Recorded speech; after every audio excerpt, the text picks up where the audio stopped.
Hi, this is Rabbi Chaim Kaufman. Welcome to our 270th installment in the Torah portion of the week.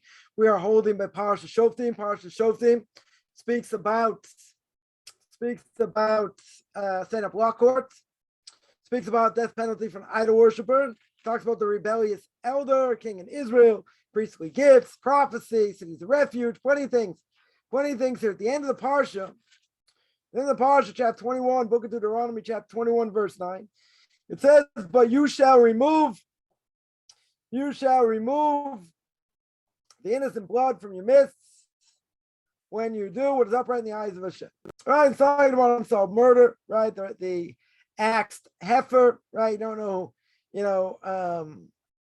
who murdered this person. So you gotta go out, you gotta measure towards the cities, etc. But at the end, God says, you remove the innocent blood from your midst, you do what's right in God's eyes. All right, very interesting. You remove that, you're going to do what's right in God's eyes. Says,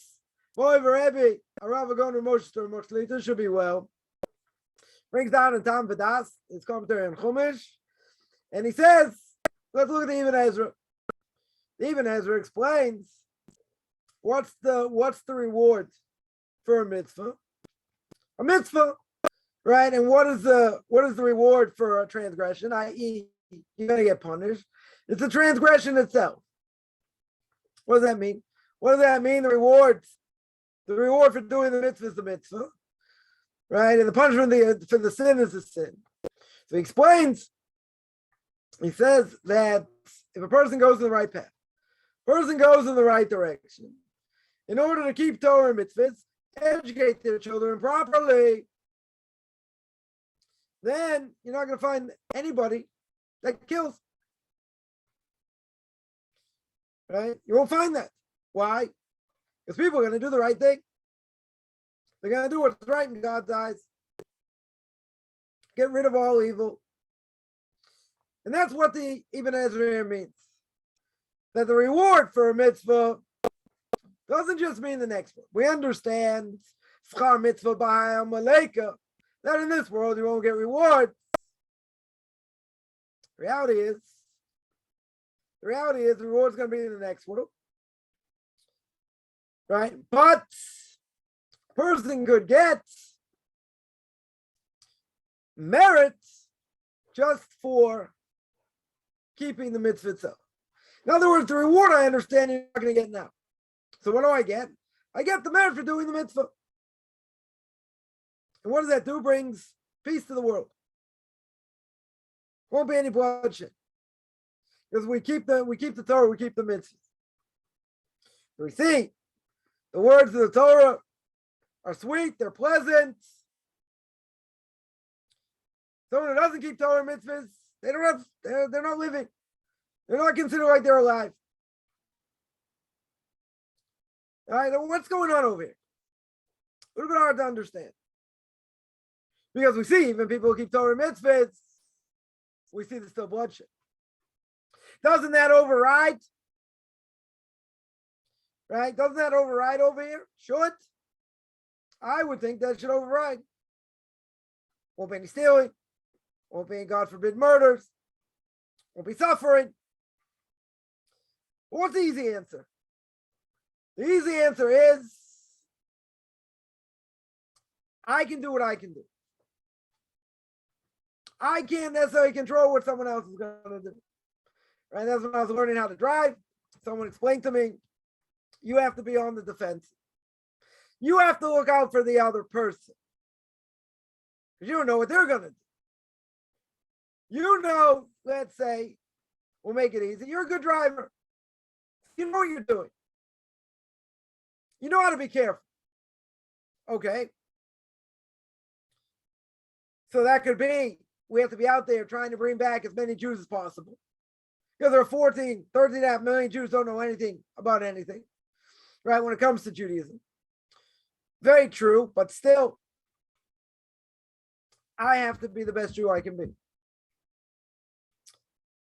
Now, really, if I observe Shabbos properly, here in Israel, someone in France, a Jew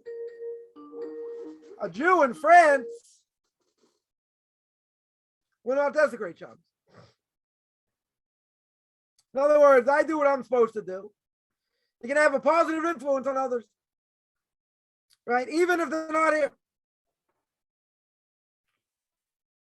But even without that, we understand the power of a mitzvah.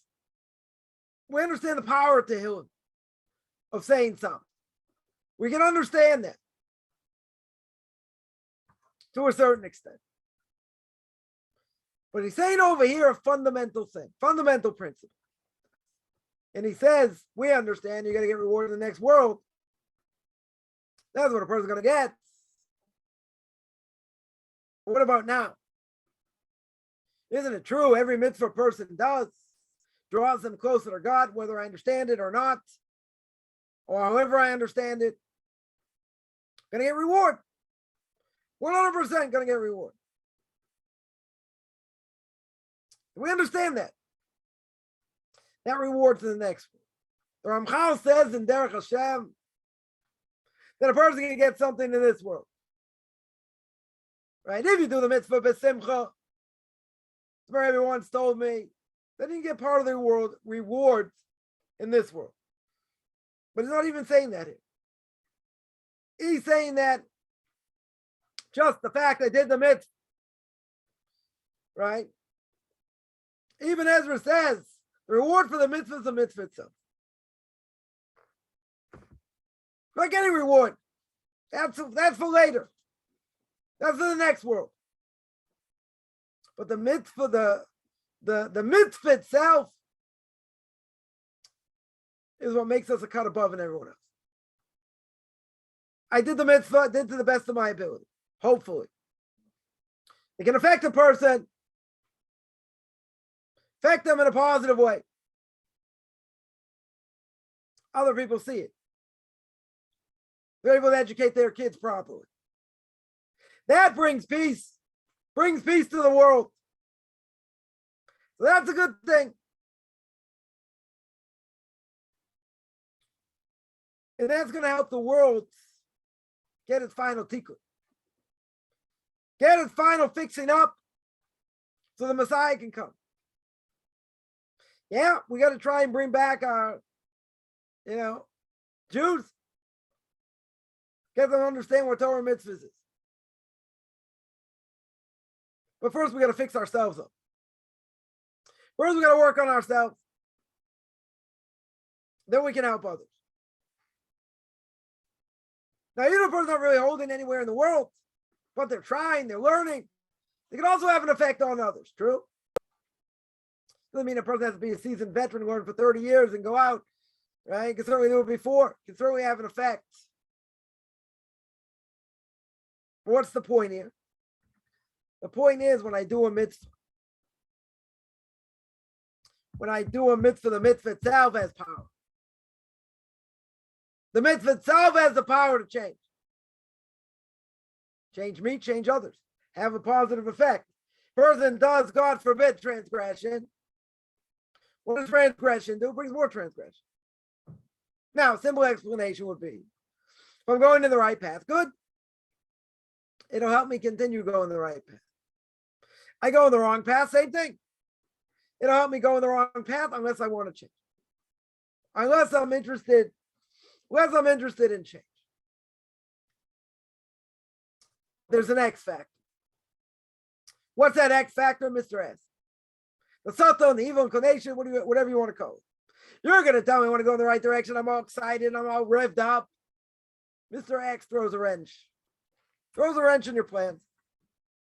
He makes it more difficult. That's what he does. Makes it much more difficult. But it's not going to stop us. You know why? Because the power of the mitzvah is the mitzvah itself. That's the power of the mitzvah. That has an effect, regardless what you're going to get in the next one. Right? That doesn't matter. What matters is what you do right now. And that has unbelievable effect. They can for sure have an unbelievable effect. Because he says its ways are pleasant. All its ways are pleasant. They have an effect on others, have an effect on ourselves. But he says if we do the right thing, what happens? No bloodshed.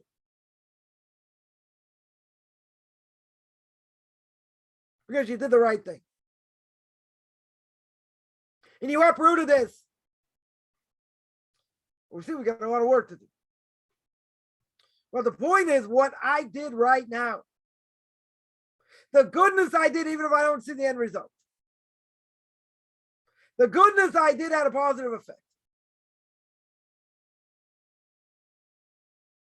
Stops bloodshed in the world.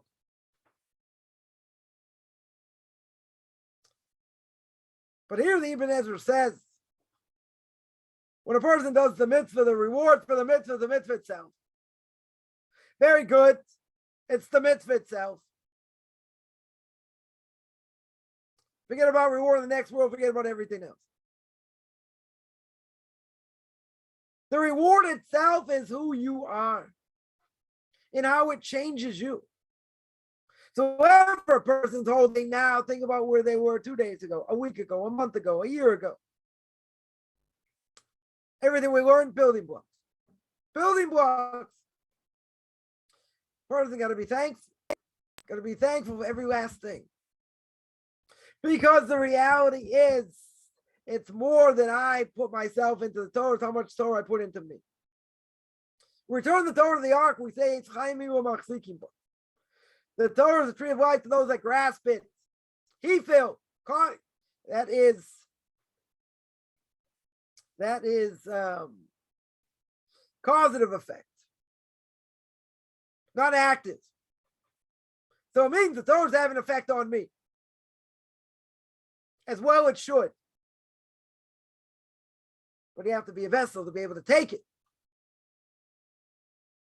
So the whole idea is, yeah, I'm getting the reward for the mitzvah. The reward of the mitzvah is how much I take of it. How much I put inside of myself. Yeah, I made the blessing, I shook the lulav, I ate the matzah. Okay. But that itself has an effect. Even if we don't fathom it, we don't understand. Because God's telling us in his book, you do these mitzvahs, you'll be close to me. Right? Imagine you come to synagogue on Sukkot, you see people shaking their lulavs like this and like this. You can say, wow, I feel really so close to God. Right? You got to think about what you're doing also. You have to have some level of understanding, right, of what it is. But the reality is, I do the right thing, it has a positive effect. Right? Makes me want to do more positive things. I do something negative, it causes me to do more negative things. 100%. Bottom line, it has so much more of an effect than we think. We might not always do the right thing. We might not always, think the way we should. See things that we should. But we say when we do the right thing, we feel good. We help others, we feel good. When we're in trouble, we ask God to help us. Sometimes it takes a while. Doesn't happen overnight. God's always there. And he's telling you, you want to be close to me, you do what it says. You do what the Torah says. That's the most important thing.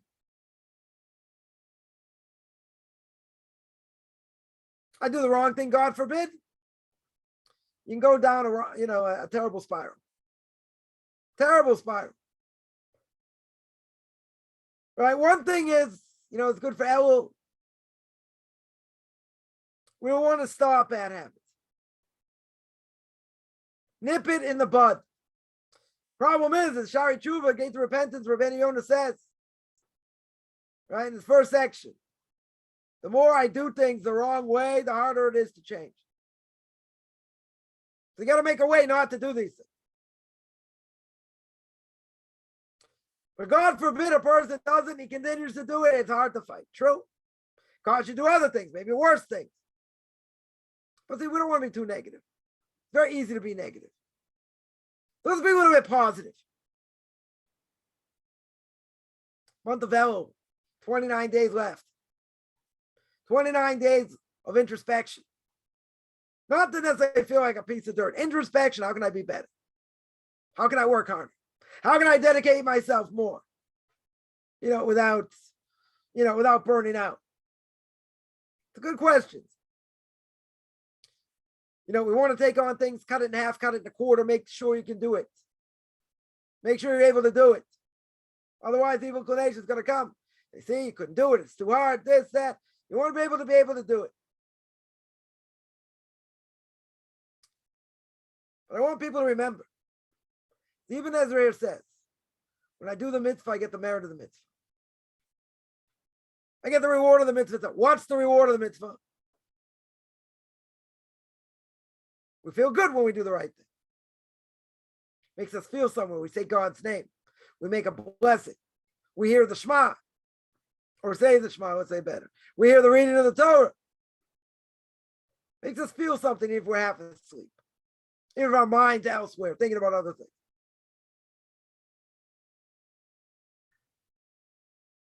The power of the mitzvah is the mitzvah itself. It's what it does to me. And again, whether we understand it more, we understand it less. What does it do? What does it do? It has an effect. It has a positive effect. It's going to make me want to do more things in a positive way. It's got so much power that it can uproot bloodshed. That it can have an effect on others. So that's what my Rebbe is talking about here. You go in the right path, it has an unbelievable effect. An unbelievable effect on others. But what would I say? I would say 100% that's true. Right? But even Ezra also says the mitzvah, the merit of the mitzvah, the reward is the mitzvah itself. What's the reward? You tell me God's going to give me a portion of it in this world. Give me more money, more of this, whatever the reward's going to be. What's the ultimate reward? We're saying the next world, good. When I say ultimate reward, it's for you. It's for you doing the mitzvah. It's that effect it has on the body and the soul. That's the power. Not negating anything that's being said, I'm just adding another point. And that's how we build ourselves up. We do the mitzvah, it gives us a fervor to do more mitzvahs, to want to help others. You do a transgression, same thing, the other way. But see, when we do something good, we help others without getting beaten down in life, it makes us feel good. Right? It gives us an extra oomph in our step. So here I could say, the reward of the mitzvah is how it affects you, not just others. You shook the lulav, forget about Kabbalistic intention or whatever. You shook the lulav, you did the mitzvah. People feel good about doing mitzvahs. They like to do mitzvahs as long as it's not too hard. Right? Person lights the menorah. You light the menorah. See the candles being burnt. It gives you a sense of, we're the Greeks. We're all big Greeks today. Disappeared. Am Yisrael, Chai, right? Jewish people are still alive. We're still here. So we light those candles, yeah. The mitzvah itself, we look at the light, we think, look what happened over here. Look what God did for the Jewish people. So any mitzvah that we do, we should think, what an opportunity. What a golden opportunity God gives us. But people look at it, oh, it's a burden. All these antiquated laws and this and that. God gives us an opportunity.